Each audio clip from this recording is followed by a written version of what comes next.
रात गए ईरान ने एक अहम तरीन अल्टीमेटम जारी कर दिया है। डोनाल्ड ट्रंप बैक फुट पे आया है तो ईरान अब खुलकर खेलने का फैसला कर चुका है। ट्रंप ने भी दो ऐलानात किए हैं। ईरान ने अलबत्ता अल्टीमेटम जारी कर दिया है दुनिया की so called super power America को। मशरिक़ वुस्ता में नई तबाही के आसार भी हैं और आइंदा चंद घंटे अहम हैं। क्या दोनों साइड्स पाकिस्तान का लिहाज करेंगी या ये फ्रेजाइल सीज फायर टूटेगा? इस हवाले से कुछ अहम अपडेट्स हैं।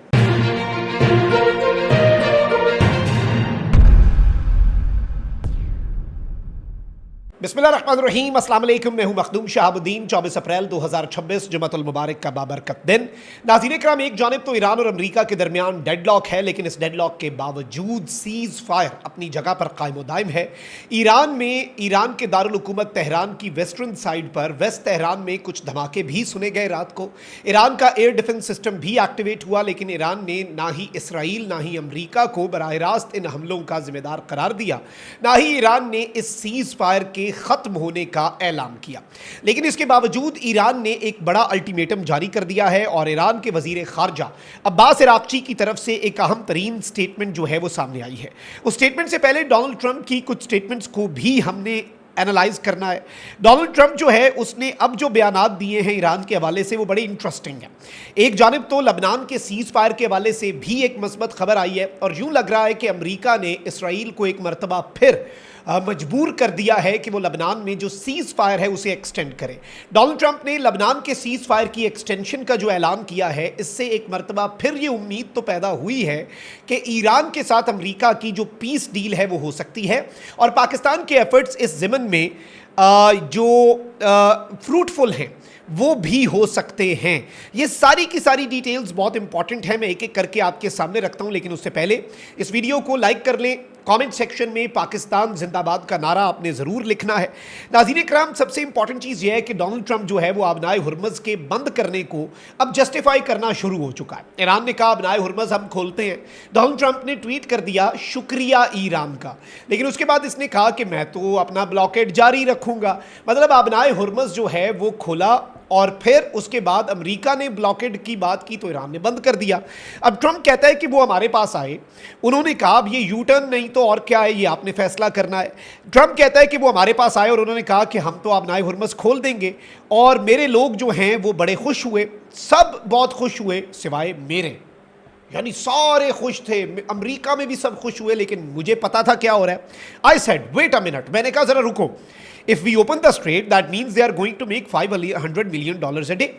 अगर वो आबनाए हुर्मुज़ खोल देते हैं तो ये तो रोज का $500 मिलियन कमाएंगे। मैं तो उन्हें $500 मिलियन नहीं कमाने दे सकता जब तक वो इस मामले को सेटल नहीं करते।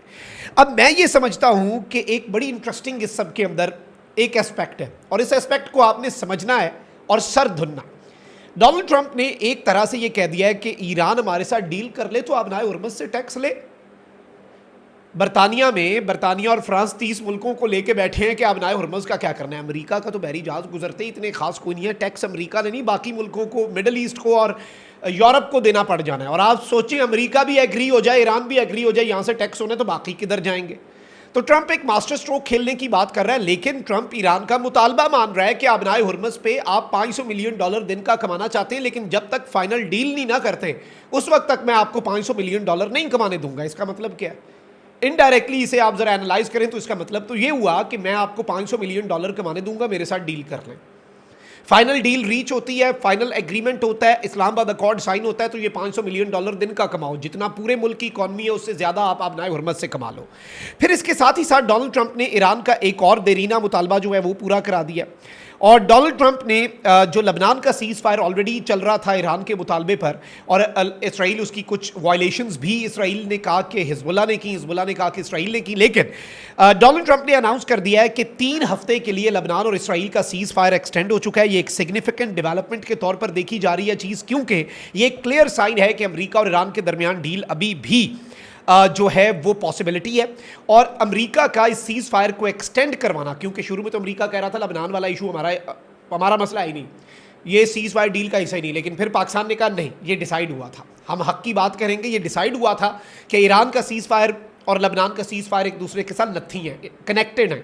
तो अमेरिका ने फिर लबनान वाला सीज़ फायर करवाया और अब उसे 3 हफ्ते के लिए, ये की डिमांड है ईरान की, तो लबनान का सीज़ फायर जो है वो 3 हफ्ते के लिए एक्सटेंड हो गया। फिर डोनाल्ड ट्रंप ने कहा कि इसराइल और लबनान के दरमियान इस साल अमन कायम होने का कभी इम्कान है, यानी ultimately once and for all मैं ये मसला जो है इन दोनों मुल्कों के दरमियान हल करवाना चाहता हूँ।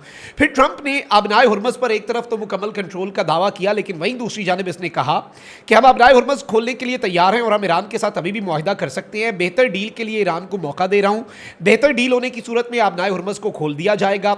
आबनाए हुर्मज़ की नाकाबंदी की वजह से ईरान कारोबार नहीं कर पा रहा, नहीं जानते कि ईरान में लीडर कौन है। हम बातचीत कर रहे हैं लेकिन वो अंदरूनी इंतशार का शिकार हैं। ईरान में 75% तक अहदाफ हासिल करने का भी ट्रंप ने दावा किया, लेकिन ट्रंप ने कहा कि भाई मैं जल्दबाजी नहीं करना चाहता, ईरान से ऐसा मुआहिदा चाहते हैं जो हमेशा कायम रहे। अब इस सबके अंदर अमेरिका इतनी लचक दिखा रहा है, लेकिन ईरान जो है वो ये तासुर नहीं देना चाह रहा अपेरेंटली। जो मुझे समझ आई है कि ईरान सरेंडर कर रहा है, ईरान डॉक्यूमेंट ऑफ सरेंडर समझता है अमेरिका के मुतालिबात वाली पीस डील को, और ईरान कहता है कि भाई इसमें हमने कोई अपर हैंड हासिल करना है। अब उसके लिए जारी बात है नर्व्स की गेम है, हु ब्लिंक्स फर्स्ट, बयानात और बाकी चीज़ें जो हैं उनसे ज़रा मसल्स को फ्लेक्स किया जा रहा है। ईरान के वजीर खारजा ट्रंप ने ईरान का जो सीज़ फायर है उसे ओपन एंडेड रखा है, यानी उसकी कोई डेडलाइन नहीं। कल अमरीकी मीडिया ने कहा ट्रंप कह सकता है ये इतवार तक है, लेकिन फिर ट्रंप ने कहा नहीं ऐसा कोई नहीं है, ईरान वाले आराम सुकून से फाइनल करें अपना प्रपोजल, फिर हमें दें, हमें कबूल ना हुआ फिर जंग भी ख़त्म हो जाएगी या फिर जंग बंदी ख़त्म हो जाएगी, कुछ तो होगा। तो ट्रंप ने इस रास्ते को खुला रखा, ट्रंप ने इस रास्ते के आगे बंद नहीं बांधा, ये चीज़ आपने ज़हन में रखनी है। लेकिन ईरान के वजीर खारजा अब्बास अरागची ने कहा है कि आबनाए हुर्मज़ उस वक्त तक बंद रहेगी जब तक ईरान के $11 ट्रिलियन के मुंजमद असासे जारी नहीं किए जाते। यानी अब ईरान ने एक स्टेप आगे बढ़ गया। ईरान ने आबनाए हुर्मज़ खोल दी थी, अमेरिका ने कहा हम आपका ब्लॉकेड कर रहे हैं। अब अमेरिका ने ब्लॉकेड खोल भी दिया तो ईरान कह रहा है ऐसे नहीं होगा, आप हमारे $11 अरब के असासे जो हैं उन्हें अनफ्रीज करेंगे, जिन्हें आपने फ्रीज किया हुआ है, हमारे एसेट्स को आप अनफ्रीज करेंगे, वो जो मुंजमद असासे हैं उन्हें रिलीज करेंगे। और फिर इस सब के अंदर एक और बड़ा अल्टीमेटम जो है वो ईरान की तरफ से आ गया, which itself is a very big surprise, क्योंकि ईरान जो है वो अब खुलकर खेलने का फैसला कर रहा है। ईरान ने जिस तरह से खुलकर खेलने का फैसला किया है, इसमें ईरान के वजीर खारजा अब्बास अरागची ने कहा है कि अगर आइंदा 48 घंटों में कोई तजवीज़ पेश ना की गई तो जंग बंदी ख़त्म हो सकती है। बाय द वे ट्रंप की जो मैंने स्टेटमेंट्स आपके सामने रखी हैं, ये सारी ईरान के वजीर खारजा अब्बास अरागची की स्टेटमेंट इससे पहले आई है कि 48 घंटे में कोई तजवीज़ नहीं आती तो जंग बंदी ख़त्म हो सकती है। ईरान इस वक्त ये तासुर ज़रूर दे रहा है कि भाई हम जंग के लिए तैयार हैं, हम जंग बंदी ख़त्म करने के लिए उतावले हैं। और अमेरिका की तरफ से ये जितनी दफ़ा तासुर आएगा कि US wants a deal, US concessions दे रहा है, उससे एक नैरेटिव बनेगा। ईरान चाहता है कि भाई अगर हम मैदान जंग में हार नहीं मानी तो हम मुज़ाकरात की मेज़ पर भी ना हारें और हम ये नैरेटिव और बयानिए की जंग भी ना हारें। This is Iran agenda number 1। Iran का मुतालबा जो है सबसे बड़ा वो यही है, और इस चीज़ को ही आपने समझना है, इस चीज़ को ही आपने एनालाइज करना है कि ईरान इस मामले को इस तरह से लेकर चल रहा है। ईरान पाकिस्तान की हिमायत कर रहा है, पाकिस्तान का शुक्रिया अदा कर रहा है, because Iran also knows, US knows कि एक ही रास्ता है मीडिएशन का, जंग खत्म करने का। इस्लामाबाद पूरी दुनिया को पता है, पूरी दुनिया की नज़रें पाकिस्तान पर हैं।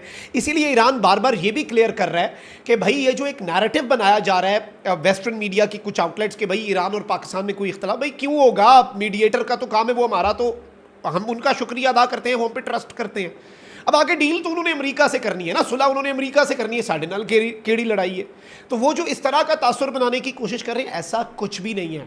जो अभी भी राब्ते हैं वो पाकिस्तान के साथ बड़े ही गर्मजोशी वाले राब्ते हैं, और यही दो मुल्क जो हैं ये पाकिस्तान के ऊपर ट्रस्ट कर रहे हैं, यही सबसे बड़ा फैक्टर है। और इसीलिए अक़वाम मुत्तहिदा भी पाकिस्तान के ऊपर नज़रें जमाए हुए है कि ये कोई अमन कायम करवा दे तो करवा दे, साढ़े ते हथ खलोते ने, हमारे तो हाथ खड़े हैं भाई। तो ये एक पाकिस्तान की अचीवमेंट है। तो ऐसा बहुत से लोग समझ रहे हैं कि ईरान की ये डेडलाइंस, ईरान की ये सारी चीज़ें, ये पाकिस्तान का लिहाज ख़त्म होने वाली, ऐसा कुछ भी नहीं है। ये उनकी अपनी बारगेनिंग टैक्टिक है, मसल्स दिखाएं एक दूसरे को। भाई अब हम बारगेनिंग में तो नहीं ना कह सकते, उनको लगता है कि इस तरह से बेहतर बारगेन हो सकती है, ज़्यादा कंसेशंस मिल सकती हैं डील के अंदर, एक बेहतर डील वो हासिल कर सकते हैं। अमेरिका की भी ये कोशिश है, ईरान की भी। हमारा तो ये है कि भाई ये डिप्लोमेटिक चैनल्स बंद ना हो और जंग बंदी किसी तरीके डैमेज ना हो आलमी अमन की खातिर। और इस चीज़ का दोनों रिकॉर्ड भी कर रहे हैं, इस चीज़ का दोनों एहतराम भी कर रहे हैं, और यही इंपॉर्टेंट है। अपना बहुत ख्याल रखिए। लानिकबान, पाकिस्तान जिंदाबाद।